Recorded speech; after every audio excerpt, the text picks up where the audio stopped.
సంవత్సరాల గురించి నానా సంవత్సరాల గురించి గుజరాల ఐక్యత కోసం మహాకృష్ణ శ్రమిస్తున్న మా భీష్మ పితామహుడు మా అయ్య బాబాయ్ గారు, అదే మాదిరిగా మా చైర్మన్ జ్ఞానేశ్వరన్న గారు, వేదిక మీద ఉన్న పెద్దలు, కార్పొరేటర్లు, విచ్చేసిన ముద్రాజ్ బంధువులు, అన్నదమ్ములు, అక్క చెల్లెళ్ళు, మీడియా మిత్రులు, మా కార్పొరేషన్ చైర్మన్ అమ్మగారు, మేయర్ చైర్మన్ అమ్మగారు,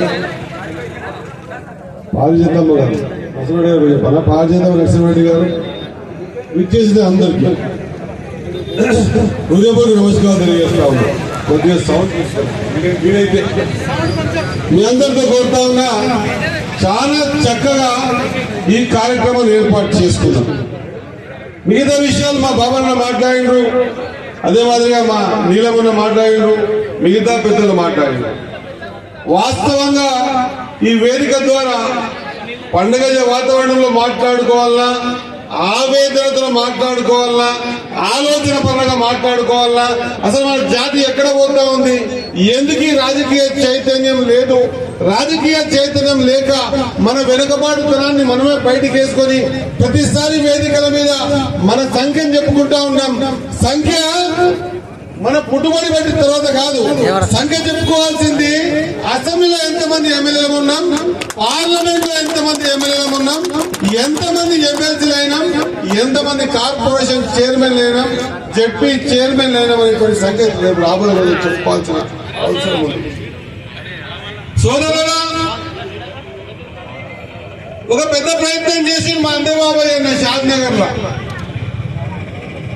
మంది ఎక్కువైతే మధ్యగ పొలసన అన్నట్టు మన 4-5 గ్రూపులు ఉన్నాయి అని బయటి వాళ్ళు చెప్తా ఉంటే, గ్రూపులన్నీ ఏమి లేవు, మేమంతా ఒకటే అని ఒకటే వేదిక మీకు తీసుకొచ్చి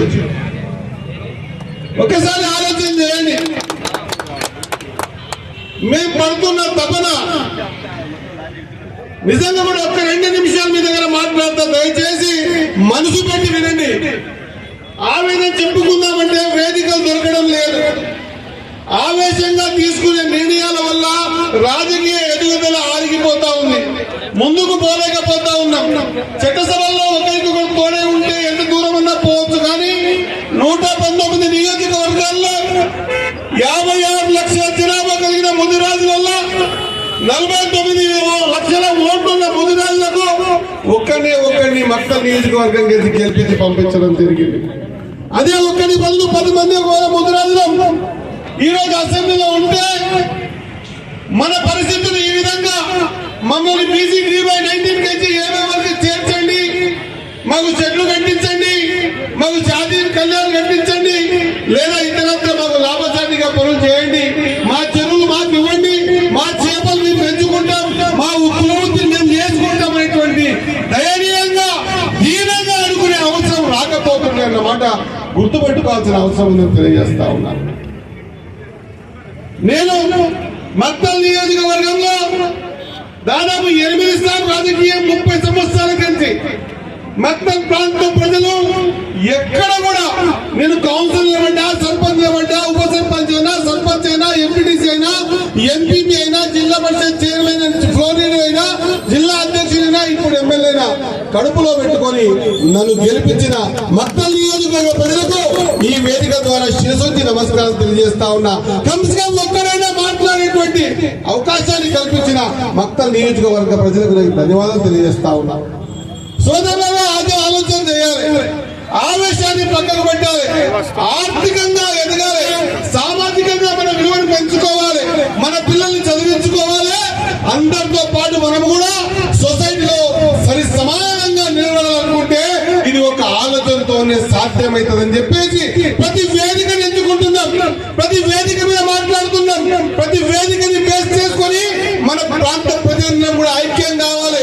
మనం ఐక్యం కావాలంటే మనమంతా కలిసి కట్టుగా పోయి పెద్ద కులం వాళ్ళని కొట్టాలని కాదు, వాళ్ళు ఆర్థికంగా ఎదిగింది కదా, మనం ఆర్థికంగా లేవు కదా, మన ఆర్థికంగా మనం కూడా నిలదొక్కోవడానికి ఆర్థిక స్థితిగతులతో పోరాటం చేయాలి, మన పిల్లల్ని చదివించి పోరాటం చేయాలి, వాళ్ళకు మంచి బాటలు ఇవ్వాలి. వాస్తవంగా పాట పాడుతూ ఉంటే ఇంతకు మా సోదరుడు పాట పాడుతున్నాం. ఏమి చేతిలో కట్టెల గుంపు, నెత్తి మీద పూల చెండు, చేపల చెరువులో చేపలు. వాస్తవంగా ఇది కులవృత్తి అయినా కూడా నేను మీ అందరితో కోరుతా ఉన్నా, కులవృత్తి ఉండాలి, కులం కూడా ఉండాలి. ఇంతకుముందు మా నీళ్ళ మొదలు చెప్పిండు. నేను ఈ వేదిక ద్వారా విషయం తెలియజేస్తా. కులం ప్రతి ఒక్కరికి ఉండాలి, నాకు కూడా ఉండాలి.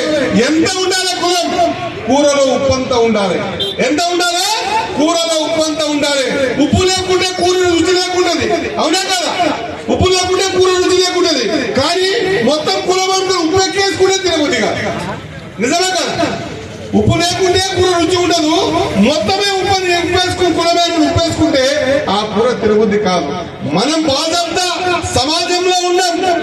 సమాజంలో మనకంటూ ఒక గుర్తింపు ఉంది. సంఖ్యాపరం మనం అందరికంటే ఎక్కువ ఉన్నాం. కానీ కౌంటింగ్ లో అసెంబ్లీ తీసుకున్నా, పార్లమెంట్ తీసుకున్నా, మండలాలు తీసుకున్నా, జిల్లా పరిషత్ తీసుకున్నా చాలా కింది స్థాయిలో ఉన్నాం. కాబట్టి మీ అందరితో కోరుతా ఉన్నా, రాజకీయ చైతన్యం కావాలి. రాజకీయ చైతన్యంతో మాత్రమే సాధ్యమవుతుంది. మీ అందరితో కోరుతా ఉన్నా, నాకంటే కూడా ఎన్ని కష్టాలు వచ్చినా కూడా ఎన్నికడిగేయాలి. ఎన్ని కష్టాలు వచ్చినా ఆ కష్టాన్ని ఎదుర్కోవడానికి నేను ఏం చేయాలని రాత్రి మొగలు కష్టం చేసిన. ఒకవేళ ఆలోచన చేయండి, భాజపా దాదాపు 8 టికెట్లు ఇచ్చింది ముదిరాజులకు, కాంగ్రెస్ 3 ఇచ్చింది, టీఆర్ఎస్ 1 ఇవ్వలేదు. ఎందుకంటే ధైర్యం, ముదిరాజులు ఏమైనా మేము ఏం చెప్తే అది వింటారు, మా దగ్గరనే ఉంటారనే ఒక బింగం, ఒక ధైర్యంతోనే ఇవ్వలేదు. లేకపోతే 56 లక్షలు కలిగిన ముదిరాజులు, 48 లక్షలు ఓట్లు కలిగిన ముదిరాజులు ఏ కాన్స్టిట్యూన్సీ తీసుకోండి 10,000కు తక్కువ కాకుండా 60-65,000 కలిగినటువంటి కాన్స్టిట్యూన్సీలు మన తెలంగాణలో ఉన్నాయి. కానీ మన శాతం ఎంత ఉంది అసెంబ్లీలో? ఒకటే గొంతు మాట్లాడితే ఎట్లుంటది, 10 మంది గొంతులు మాట్లాడితే ఎట్లుంటది? ఇది ఆలోచన చేయాలి. దయచేసి నేను మీ అందరికి కూడా ఇక్కడ విచ్చేసిన ప్రతి ఒక్కరికి కూడా 2 చేతులు జోడించి నమస్కారం తెలియజేస్తా ఉన్నా. రాజకీయ చైతన్యం లేకపోతే మనం ఈ విధంగా బానిసల్ని బతకాల్సిన అవసరం ఉంటుందని తెలియజేస్తా ఉన్నా. మనం గేట్ల కన్నా కాపలా కాయొద్దు, కాళ్ళ కన్నా చెప్పుల కన్నా కూర్చోవద్దు. మన ఆలోచన విధానం 10 మందికి పెట్టడం, అన్నం పెట్టే విధంగా ఉండాలి. ఈ రోజు పండుగ సాయన్న విగ్రహాన్ని ఏర్పాటు చేసుకున్నాం. ఆయన ఏం చేసిందని మరిపోదు, దండలేసినాం, గుర్రవి ఎక్కించినాం, కూర్చోబెట్టినాం. ఆయన చేసింది పెద్దోన్ని కొట్టి 155 సంవత్సరాల క్రితం మా బెక్కం నిరాదరణ బుక్కులు రాసిండు.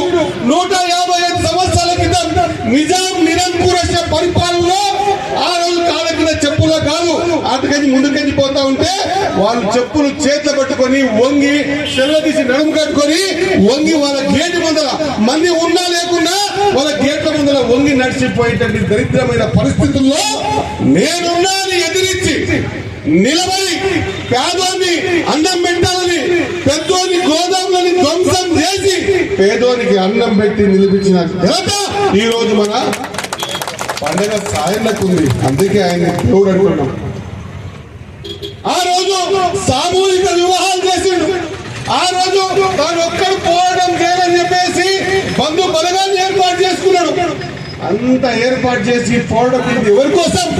బీదల కోసం, బడుగుల కోసం, బలహీన వర్గాల కోసం, తాడిత పీడిత ప్రజల కోసం, రెక్కాలితే కానీ డొక్కాలని పేద జీవన విధానాల కోసం, కార్మికుల కోసం, కర్షకుల కోసం మనం ఇట్లా బతకొద్దు, మనం కూడా ఎదురొట్టి నిలబడతామని చెప్పేసి ధైర్య సాహసాలతో ఫతేపూర్ మైసమ్మ అనుగ్రహంతో బలాఢ్యుడు పండుగ సాయంగా ఏ కొండనైనా ఏ గుట్టనైనా జైల్లో పెడితే రోజు లేచి బయటికి పోవాలని ఆలోచన చేసి రోజు లేచి గోడకి మూతం చేసి ఒక తన్నుతంటే 7 ఫీట్ల గోడ కింద పడిపోయేంత శక్తి కలిగిన వ్యక్తుడు పండుగ సాయంగా.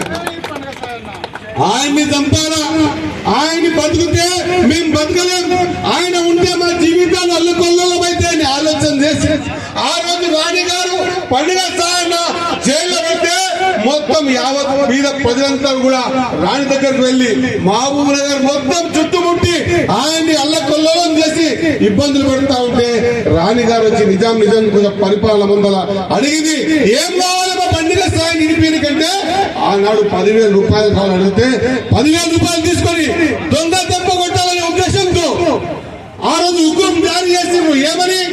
మార్ మత్ చూడు అని. మార్ మత్తు చూడని జీవో ఇష్యూ చేసి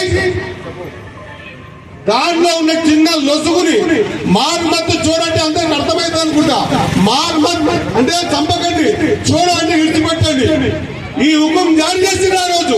కానీ దొంగ దెబ్బతీయాల దుర్మార్గులు నిజాం నిరంకుశ పరిపాలనలో ఆనాటి రజాకారులు మార్మత్ చూడ అన్న దాన్ని మార్కాడ పులుస్తా పెట్టి మార్ అంటే చంపండి, మత్తు చూడు విడవకండి అని ఒక దుర్మార్గమైన ఆలోచన చేసి ఆయన తలకాయ తీసేసి ఆయన తలకాయ మొండం రెండు ఒక్కతానంటే వాళ్ళకు తడిచిపోయినాయి. ఈ రెండు మళ్ళీ అతికిపోతాయేమో, మళ్ళీ లేచి నేల చంపుతాడేమో బెదురుకొని తలకాయను ఒక తన మొండెం ఒక తన పడేసి ఆయన ఇంత నిర్దాక్షిణ్యంగా చంపిండు. ఈ రోజు మనం ఏం స్ఫూర్తి తీసుకోవాలి ఆయన దగ్గర? ఈ రోజు మనం ఏం స్ఫూర్తి తీసుకోవాలి? మన దగ్గర ఉన్న దాంట్లో అది దానం, ఏ చదువైనా కానీ డబ్బైనా కానీ సాటి పేదవారికి ఇచ్చేటువంటి మనస్తత్వం కలిగిన పండుగ సాయన విగ్రహం పెట్టుకున్నాం కదా, ఆయన స్ఫూర్తి ఆ విధంగా తీసుకోవాలి. దన్నేసి మర్చిపోరాదు. నేను 180 కిలోమీటర్లకి తిరిగి వచ్చిన మరి నేను అన్న పరిగి పోవాలి. ఏడ కార్యక్రమం పెట్టుకున్నా కూడా మీ అందరి చైతన్యం ఇక్కడ మధు లేకపోతుండొచ్చు, లేకుంటే మా అందే బాబాయ్ లేకపోతుండొచ్చు, మా జ్ఞానేశ్వరం లేకపోవచ్చు, రేపు నన్ను చంపొచ్చు. కానీ 1,00,000 మందికి ఆలోచన కలగాలి, 1,00,000 మంది పండుగలో రావాలి. అప్పుడే కానీ చైతన్యం వస్తుంది అన్న మాట మీ తాన చెప్పిపోదామని వచ్చిన. కాబట్టి మీ అందరితో కోరుతా ఉన్నా, పండుగ సాయన మాకు ఈ మధ్య అంతా ఫ్యాషన్ అయిపోయింది. పండుగ సాయన తెలుగు వాళ్ళకి ఒక్కడే కాదు, తెలుగు వాళ్ళకి ఒక్కడే సాయం చేయలే ఆయన. బీద బడుగు బలహీన వర్గాలకు, ఎస్సీ ఎస్టీ బీసీ మైనార్టీ వర్గాలకు, ప్రతి పేదవాడి గిన్నెలా బువ్వా ఇంటి పండుగల సాయన అది మర్చిపోద్దని మీ అందరికీ వేడుకుంటున్నా. కాబట్టి సోదరులారా, మనం నిజమైన నివాళులు పండుగ సాయానికి అర్పించాలంటే ఆయన ఆలోచన విధానాన్ని మనం ప్రజల మధ్య తీసుకుపోవాలి. మనం ఈ రోజు మారాలి. ఈ రోజు ఈ గడ్డ మీద పండుగ సాయన విగ్రహం పెట్టుకున్నాం, ఈ రోజు మనం మారాలి. అరే పండుగ సాయన ఈ విధంగా ఇంత పెద్ద ఎత్తున ఈ విధంగా నిరాధారణ అర్పిస్తున్నారు కదా, మరి ఆయన దానగుణం, ఆయన వీరత్వం, ఆయన శూరత్వం ఇంత పెద్దది. ఆయన జాతిలో పుట్టిన నేను కూడా పండుగ సాయంలాగా ముందుకు పోవాలి, ఆయనగా త్యాగం చేయాలని పోవాలి. ఎవరు శాశ్వతం కాదు భూమి మీద, ఒకరోజు ముందు ఎరుక, కానీ ఆయన చేసిన పదే శాశ్వతం.